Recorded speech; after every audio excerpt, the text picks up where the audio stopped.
Wanita karir atau ibu rumah tangga? IRT. IRT. Laut atau gunung? Laut. Laut.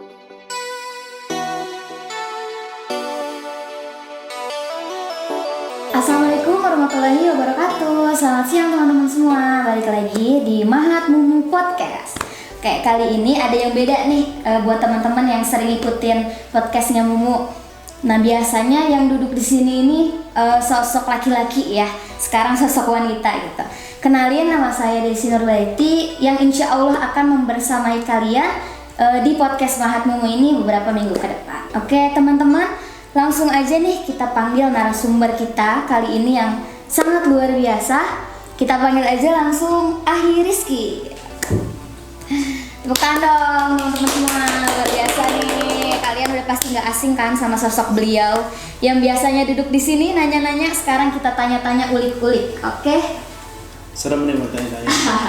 Sebelumnya kita tanya kabar dulu nih, gimana Rizky kabarnya? Alhamdulillah baik, luar biasa. Alhamdulillah. Oke. Sejahtera pokoknya. Gimana nih kegiatannya selama pandemik ini? Kan pasti berbeda nih Rizky dari kegiatan sebelum pandemik. Sekarang ada pandemi, gimana? Sebenarnya kegiatan selama pandemik ya biasa aja sih. Biasa aja tuh, Sama maksudnya aja. ya di Mahat aja kita biasa ngurusin santri. Juga kadang juga podcast juga termasuk kegiatan baru ya. Jadi jadi kegiatan yang beda lah dari sebelum-sebelumnya. Jadi lebih produktif mungkin di pandemi ini atau? Sebenarnya menurut saya lebih menurun sih produktivitasnya. Entah kenapa emang ya tapi walaupun bagaimanapun juga ya kita nikmati, kita syukuri lah keadaan seperti ini. Yang penting ya tetap optimis, tetap semangat, dan ya kalau misalkan dibawa depresi, dibawa benar. Tergantung kitanya yang ngambil positif atau negatifnya. Kembali ke diri kita masing-masing. Oke, sekarang pasti teman-teman semua banyak yang penasaran nih, Ahi Rizky ini yang pintar, yang luar biasa nih ngajinya. Ini lulusan dari pesantren atau gimana sih Ahi dulunya gitu? Aduh, gimana ya? Saya sebenarnya lulusan MAN, tapi sambil mondok. Itu gimana jadinya itu? Lulusan MAN sambil mondok. ada ibaratnya ada pesantren sedikit lah gitu. Ya, jadi saya masuk pondok pesantren itu kelas 2 MAN. Karena kan di sana kan di luar pondok pesantren, jadi nggak wajib gitu ya. Jadi di MAN kelas 1 itu masih pulang balik. Dulu tuh masih jarang bawa motor itu, tapi naik angkot terus kelas 2-nya baru. Oke teman-teman, sedikit info nih, kita ini sama-sama dari Bogor ya Ahi ya. Oh iya. Desi dari mana? Aku dari Karanggan. Mungkin teman-teman ada yang tahu ya. Karangan Citerep ya. Karangan Citerep. Saya Ahi Rizky dari Cibinong. tadi dari Cibinong. Nah, ngomong-ngomong, gimana sih kok kepikiran gitu loh bisa mau kuliah di Bandung gitu kan? Sedangkan di Bogor kan mungkin banyak universitas yang bagus gitu. Jauh-jauh mau kuliah ke Bandung dan mau tinggal di Mahat gitu. Gimana sih cerita awalnya gitu Ahi? Kayaknya panjang ya kalau cerita, tapi saya singkatin aja. Kenapa mau kuliah di Bandung? Karena ya pertama dilihat dari segi provinsi ya kan. Dulu kan pernah dengar bahwasanya SPAN PTKN itu, saya lulus SPAN PTKN. SPAN PTKN itu nerimanya lebih besarnya itu satu provinsi. Memang saya dekat ke Jakarta di sana tuh, memang agak dekat. Tapi kan beda provinsi kan, Bogor sama Jakarta gitu kan secara. Makanya otomatis saya pilih UIN Bandung. UIN Bandung jurusan apa tadi? PMH ya. Emang dari dulu suka itu pemikiran Islam, suka perbedaan, sudah dari MAN itu, dari mondok itu udah suka. Nah, maka dari situlah mulai pilih PMH. Dan banyak memang teman-teman saya di PMH itu cara jurusan, tapi kalau saya sendiri dinikmatin aja nih. Ini tersesat di jalan yang lurus biasanya kalau kita. Nah, itu jaringan PMH kayak gitu. Nah, ini terus gimana ceritanya bisa tinggal di Mahat Al Jamiah ini gitu? Pengen mondok gitu. Oh iya, sebenarnya gini deh sih, kalau misalkan gimana ya, saya jadi cerita gini jadi banyak. Tapi nggak apa-apa, yang cerita kan ya. Kita biar sharing. Kenapa tinggal di Mahat? Karena niat itu tadinya pengen belajar bahasa Arab dan Quran lah, belajar Quran. Karena memang saya niatnya di UIN Bandung itu cuma setahun. Wah. Karena sebelumnya itu niatnya pengen ke Kairo Mesir. Wah, Masya Allah, luar biasa, amin ya. Tapi ya Allah Maha Kuasa, takdir Allah tinggal di sini jadi pengurus juga. Jadi sampai sekarang tetap di Mahat, dan tadi niatnya itu untuk belajar Quran, belajar bahasa Arab, bahasa Inggris, karena kan untuk tes ke Kairo itu perlu dua itu, bahasa Arab, bahasa Arab, Quran ya, sama ya percakapan bahasa Arab seperti itu. Jadi emang persiapan untuk ke Kairo gitu. Tapi entah kenapa pemikiran saya udah beda lagi, tetap aja di Bandung. Dibolak-balikan ya hatinya. Ya. Mungkin udah terlalu nyaman di sini Ahi ya. Ya barangkali seperti itu. Nih kalau misalnya saya lihat dari sosial medianya nih Ahi Rizky ini motivator, iya, penulis juga, oh luar biasa. Gimana sih maksudnya apa awal mulanya bisa jadi seorang penulis, bisa menjadi seorang motivator gitu? Mungkin kalau dibagi teman-teman yang lain, saya juga bukan apa-apa ya Des ya, tapi ini sekedar sharing-sharing teman-teman, sahabat-sahabatmu. Niat menulis buku itu dulu ada seminar di Manitu ya. Kebetulan eskul saya yang ngadain gitu kan, Rohis terus ini. Ya, Rohis. Terus juga saya baca buku Jadilah Seperti Pohon Pisang. Kenapa jadi pohon pisang? Karena pohon pisang ini kalau kita lihat Des ya, dia bakalan mati kalau buahnya diambil. Iya. Tapi dia bakalan membuahin tunas baru yang akan bermanfaat bagi manusia lainnya. Nah, nulis bukunya seperti itu. Oke lah, umur manusia 63 tahun ya.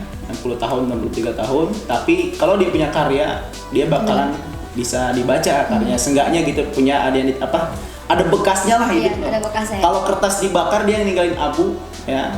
Kalau misalkan gajah mati ya, meninggalkan gading, tapi manusia ninggalin apa gitu. Makanya pemikiran mulai dari situ filosofinya nulis buku luar itu. biasa sekali Rizky ini.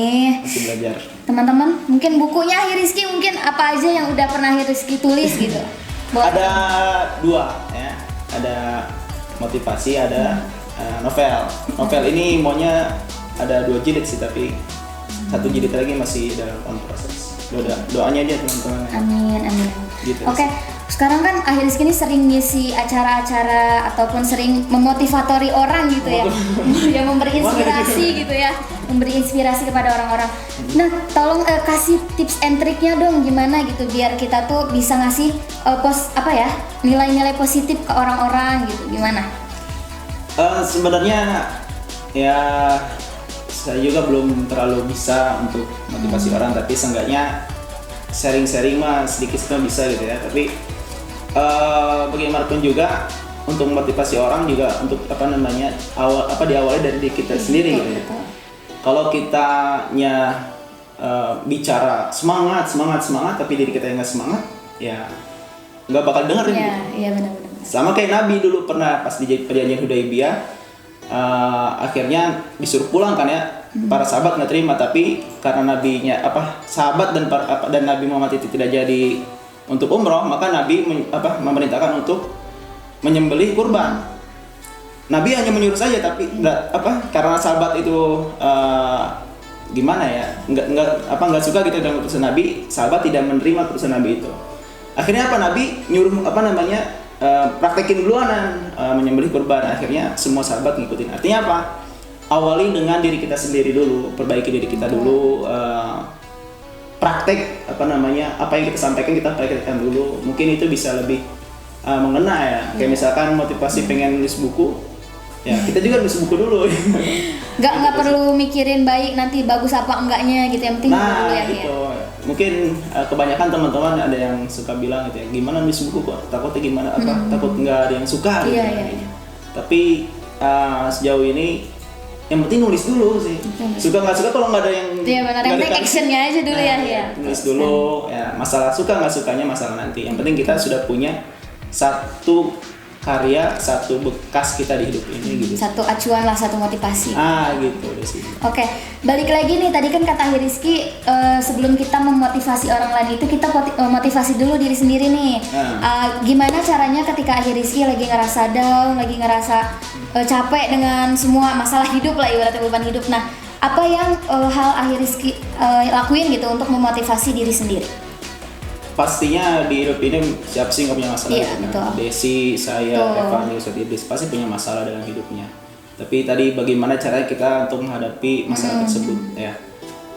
Yang pertama adalah ingat keluarga ya, ingat orang tua ya, karena bagaimanapun saya juga mengemban amanah orang tua untuk belajar di sini gitu ya. Harapan orang tua, harapan keluarga gitu. Itu yang pertama, keluarga. Lalu yang kedua adalah ya masa depan, lalu juga untuk diri saya sendiri gitu ya. sebenarnya saya hidup itu mau ngapain gitu kan, mau jadi apa dan sebagainya, dan itu masih menjadi pertanyaan sih bagi diri saya sekarang gitu. Dan itu kalau misalkan ada masalah, ya gimana caranya kita supaya jangan dibikin pusing gitu. Dijalani, dihadapi, karena kalau masalah dihadapi dengan ditumpuk lagi dengan masalah nggak bakal beres, tapi diselesaikan masalah itu nantinya kalaupun ada masalah lagi ya kita sudah siap untuk nyelesain masalah itu. Jadi yang penting gimana caranya kita buat ngadepin masalah itu dengan bijak lah gitu ya. Harus tahu diri sendiri dulu sukanya apa gitu kan. Bukan berarti orang yang sering ketawa, sering bercanda itu nggak punya masalah. Iya, benar. Padahal mereka yang punya masalah itu justru dia yang masalahnya lebih banyak ya. Ada yang bilang kalau misalnya kita banyak tertawa itu beban hidupnya ternyata tuh lebih banyak. Menutupi rasa sedihnya itu dengan tertawa gitu. Jadi kembali cari diri kita masing-masing, dan masalah hidup memang ada, tapi jalan keluar pun pasti ada. Oke, teman-teman, sebelum kita lanjut lagi nih, kita ada segmen baru yang namanya itu Jawab Cepat nih Akhir Rizky. Jadi nanti saya akan memberikan 2 pertanyaan nih, nanti Akhir Rizky harus pilih salah satu, karena hidup ini kan pilihan ya nggak? Oh, iya. Oke, pertanyaan yang pertama, tapi dijawabnya harus cepat ya. Oh, cepat. Iya, yang pertama adalah olahraga atau makan? Olahraga. Bogor atau Bandung? Bogor. Lanjut S2 atau nikah? Berat S2. Mikir ya, lama ya gini. Berantakan wangi, rapih bau? Berantakan wangi ya tuh. Gak sikat gigi atau gak mandi? Nggak mandi. Wanita karir atau ibu rumah tangga? IRT. IRT. Laut atau gunung? Laut. Oke. Kita tanya nih alasannya kenapa sih Akhir Rizky milih pertanyaan yang tadi gitu ya. Tadi olahraga atau makan, Akhir Rizky jawabnya olahraga. Kenapa nih milih olahraga? Karena olahraga dulu baru makan biasanya gitu. Oh gitu, biasanya gitu. Kalau saya sih pasti milih makan karena prinsip saya hidup untuk makan. Waduh. Iya, luar biasa. Oke, tadi milih Bogor atau Bandung? Milih Bogor. Kenapa nih? Ya jelas itu tanah kelahiran saya, dan bagaimanapun walaupun nantinya bakal di Bandung lagi setelah S1, tapi harus tetap balik ke Bogor. Oke. Lanjut S2 atau nikah? Milihnya tadi rada lama mikirnya, kayak bimbang ya, nikah atau S2 gitu ya. Tapi jawabnya lanjut S2 gitu. Kenapa nih lanjut S2?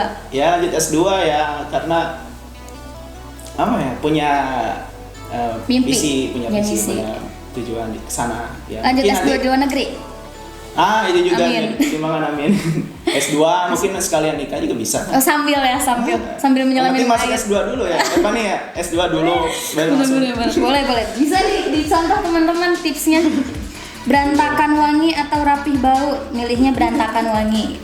Ya kalau wangi nggak bakalan kelihatan nggak. Walaupun berantakan yang penting wangi aja gitu ya. Nggak bakal tahu kalau misalkan di belum. Benar. Nggak sikat gigi atau nggak mandi? Milihnya tadi nggak mandi ya? Nggak mandi. Berarti kan kalau nggak mandi kan bisa cuci muka aja. Bener sih. Kita harus hemat air ya teman-teman sekarang itu. Nggak usah sering-sering mandi. Kalau kita nggak sikat gigi, bakalan sakit gigi deh sih. Oh iya, benar. Katanya sakit gigi itu kan lebih sakit daripada sakit hati. Nah, itu. Bener-bener sakit gigi. Mending sakit gigi. Oke, di pondok saya dulu gitu deh sih. Kenapa? Ya itu kalau misalkan sakit pusing, sakit biasa, ya gigi cacar gitu. Yeah. Itu nggak boleh pulang. Tapi kalau sakit gigi disuruh pulang. Gitu. Bisa gitu ya. Keren. Wanita karir atau ibu rumah tangga? Milihnya tadi ibu rumah tangga. Gitu. Kenapa nih? Kenapa? Milih sosok pendamping yang nantinya pengennya ibu rumah tangga aja gitu. Kenapa ya? Karena ya saya kira tugasnya ya masing-masing ada tugasnya, ada tupoksi masing-masing. Bukannya perempuan gak boleh kerja, tapi ada tupoksinya di situ kalau menurut saya. Dan laki-laki di situ lebih baik. Jadi yang bekerja, ibunya yang mengurus anak-anak gitu ya. Karena kalau misalkan anak-anak nanti diurusin lagi sama orang tuanya, ngerepotin lagi gitu. Oh, iya. Kita tuh hidup udah berapa tahun gitu? 25 tahun masih ngerepotin orang tua. Anak masih ke orang tua lagi, kesian kan kita. Barangkali gitu sih. Akhir Rizky milihnya ibu rumah tangga ya teman-teman, bukan wanita karir. Gunung, laut atau gunung? Tadi milihnya gunung ya? Laut. Laut. Milihnya laut, kenapa? Padahal kan di Bandung ini nggak ada laut. Ya. Kayak gunung gitu. Kenapa memilih laut? Karena filosofinya apa nih? Kalau ngeliat air, bawaannya tenang. Sebenarnya di gunung juga sih suka, tapi lebih ke laut. Lebih ke laut ya. Banyak ini ya, sunset gitu-gitu ya. Ya sama sih, gunungnya sebenarnya. Tapi nggak tahu milih laut sih. Luar biasa. Itu dia pertanyaan jawab cepat bersama Ahi Rizky. Kita lanjut lagi ya, kita kulik-kulik nih. Oke, tadi kan penulis, motivator, wah ini sosok laki-laki yang sukses lah, ibaratnya sukses di usia muda ya. Terus ada peribahasa nih teman-teman kan, di balik sosok laki-laki yang sukses ini ada wanita hebat di belakangnya gitu kan. Nah, boleh tahu nggak sih support sistemnya ini siapa gitu Ahi Rizky? Selain orang tua, selain sosok ibu gitu, ada nggak sih sosok wanita untuk yang wanita? Ya atau apapun itulah gitu ya, boleh. Support system dia. Sebenarnya ditanya seperti itu sih banyak ya, dari orang tua terutama, terus juga dari adik saya juga, ya adik saya kecil, terus juga dari teman-teman muslim banyak sharing gitu juga sama teman-teman muslim lainnya. Ya, disitulah kadang ilmu yang nggak dapat di buku itu ada dapat dalam pengalaman beliau. Terus juga kadang saya juga suka nanya di podcast itu ya karena juga saling sambil nyari ilmu gitu. Sebenarnya kalau ditanya seperti ini untuk ngulik diri saya juga kurang gimana ya. Karena ini, tapi kalau misalkan saya untuk ngulik orang lain, saya lebih senang untuk ngulik orang lain sini ditanya. Tapi ya dunia kan berputar, sekarang ada Desi, nanti Revani di sini kan bisa aja belajar. Semuanya kena ya di sini mah. Jadi support sistemnya ya banyak dari teman-teman juga ya. Mereka percaya sama kita gitu ya. Karena percaya gitu kan mahal gitu sih. Iya benar. Ketika mereka percaya kita jadi apa ya kita seenggaknya bisa membuktikan lah kita jawab percayaan itu. Dan itu salah satu motivasinya. Walaupun orang bilang kita bisa angkat mobil, ya orang bilang kita bisa angkat mobil, padahal kita cuma bisa angkat sepeda. Tapi kadang penilaian orang itu bisa menjadi motivasi untuk kita sendiri. Iya benar. Oke, mantap sekali Ahi Rizky ini. Lanjut lagi, balik lagi nih. Ahi Rizky kan seorang penulis nih. Ada nggak sih awalnya untuk teman-teman, mungkin teman-teman di rumah pengen nih nulis tapi bingung, dari mana ya mulainya untuk menulis buku ini gitu. Mulainya dari mana sih Ahi kalau kita mau nulis buku gitu? Sebenarnya ya niatin dulu mau apa ya, nulis itu buku itu mau kenapa, karena apa, apakah mau cuma terkenal doang gitu kan, apa mau cuma dipanggil penulis doang ya. Kalau itu cuma cetek banget kalau kayak gitu ya. Yang penting niatnya dibenerin dulu. Terus juga yang kedua, kalau misalkan udah niat berarti harus selesai nulisnya gitu ya. Karena penyakit penulis itu salah satunya nulis yang nggak pernah selesai. Nah itu jadi setengah jalan ya, di tengah jalan berhenti. Terus juga yang paling gampang itu nulis pengalaman kita ya. Boleh misalkan Desi punya pengalaman apa, karena apa nulis pengalaman kita, karena kita udah tahu endingnya kan, udah tahu alurnya seperti apa. Kadang kalau misalkan nulis kayak novel kemarin saya gitu kan, pemikiran sendiri gitu ya, itu juga bawa pemikiran liberalisme, Islam itu juga dimasukin gitu kan. Itu kan perlu ya lumayan lah waktu juga, lumayan buku referensi juga perlu gitu kan, novel kayak gitu, ilmiah gitu. Ya yang penting yang gampang itu teman-teman punya pengalaman, teman-teman punya cerita, boleh dituliskan di buku ya.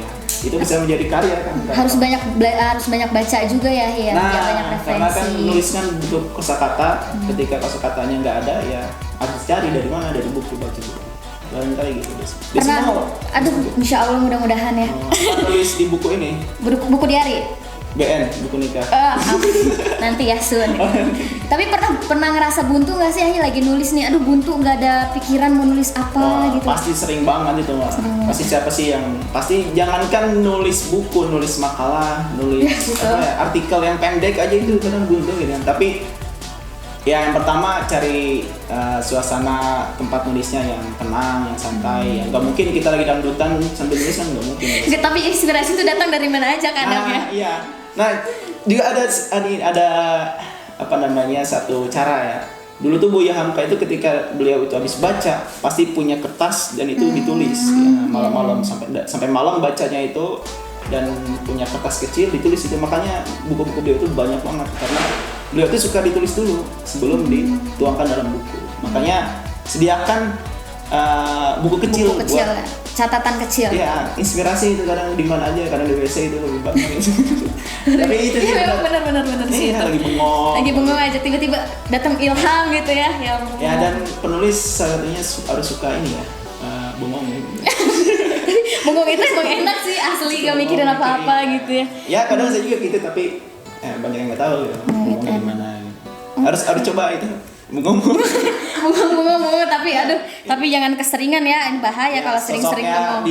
Misalkan di novel kita mau cari sosok yang gimana, misalkan ada Panji, sosok di novel itu ada Panji, dia ini orangnya harus suka berjuang, dia ini dari keluarga yang biasa aja gitu kan, bahkan nggak mampu untuk kuliah, tapi karena kuat, giat tekadnya untuk kuliah, akhirnya dia kuliah dan bisa nulis sebuah karya ilmiah yang akhirnya bisa membungkam orang-orang yang liberalisme itu. Nanti teman-teman bisa baca buku nanti ya. Berat ini ya, liberalisme gitu ya, udah masuk ke sana ini, berat memang. Itu makanya perlu bengong teman-teman. Salah satu tipsnya bengong ya itu. Kalau kita mau nulis cari inspirasi, bengong gitu. Tapi mungkin teman-teman punya cara sendiri ya, silahkan, bagus. Desi gimana mau nulis? Belum kepikiran sih, kita nulis ini aja, kita resep masakan ya. Ya, bagus. Nah itu juga keren kan Ahi ya, nulis. Bahkan ada tuh filmnya tentang masakan. Iya, chef kan, insya Allah mudah-mudahan. Bisa dari situ. Ya, nulis buku tabungan lah, nggak apa-apa. Gampang-gampang aja kita mau. Kalau masalah liberalisme mah, aduh terlalu berat. Kalau saya belum nyampe ke sana kayaknya. Saat Idris itu sudah mengeluarkan karya. Diem-diem aja tapi ya, terlalu tawadhu Saat Idris. Buku nikah, Saat Idris ya. Boleh nanti tipsnya cara biar cepat menulis buku nikah gimana Saat Idris? Mungkin Saat Idris di sini kita gantian.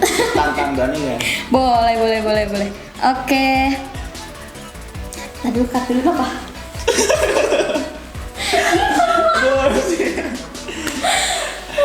Tapi Desi kalau misalnya Saat Idris ditanya nih ya, Bogor atau Bandung, beliau bakalan pusing. karena kita udah tahu alasannya apa ya. Karena yang di Bogor ini jodohnya ada di Bogor gitu. Kalau misalkan milih Bandung ya kerjaan beliau di Bandung.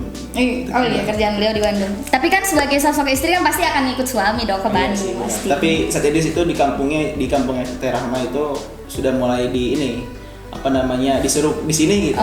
Artinya beliau akan jadi tokoh besar nanti. Amin ya Allah. Amin. Jadi ngomongin Saat Idris ini ya. Nanti Desi di sini, Saat Idris kita tantang. Berani nggak beliau ini? Oke, next berarti teman-teman narasumbernya Saat Idris ya. Harus Sataiban juga. Sataiban. Ini orang-orang luar biasa nih teman-teman, mumu di Mahat ini. Oke. Mungkin ada satu closing statement dari Rizky buat teman-teman, biar teman-teman semangat gitu menjalani masa-masa pandemi yang sulit ini. Gini kan barangkali ya. Jangan menyerah sama keadaan teman-teman ya, karena saya pun mengalami sendiri keadaan seperti apa, tapi ketika kita menghadapinya dengan optimis, dengan tekad yang kuat, insya Allah ada jalan gitu ya. Apapun masalahnya, ketika kita yakin itu ada solusinya, insya Allah ada jalan yang gitu. Karena ketika mereka menghadapi masalah dengan masalah, tadi saya bilang nggak bakal beres masalahnya, malah bertambah terus. Betul. Hutang dibayar dengan hutang lagi, ya nggak bakal dari lubang ke lubang ya. Artinya ya selesaikan masalah dengan solusi, bukan dengan masalah. Barangkali gitu teman-teman. Luar biasa teman-teman. Itu dia diskusi kita pada siang hari ini bersama sosok yang luar biasa Rizky. Jangan lihat siapa yang berbicara, tapi lihatlah apa yang dibicarakannya. Saya Desi Nurbeti, kurang lebihnya mohon maaf. Wassalamualaikum warahmatullahi wabarakatuh. Jangan lupa like, comment, and subscribe, share video ini ke sosial media kalian. Dadah.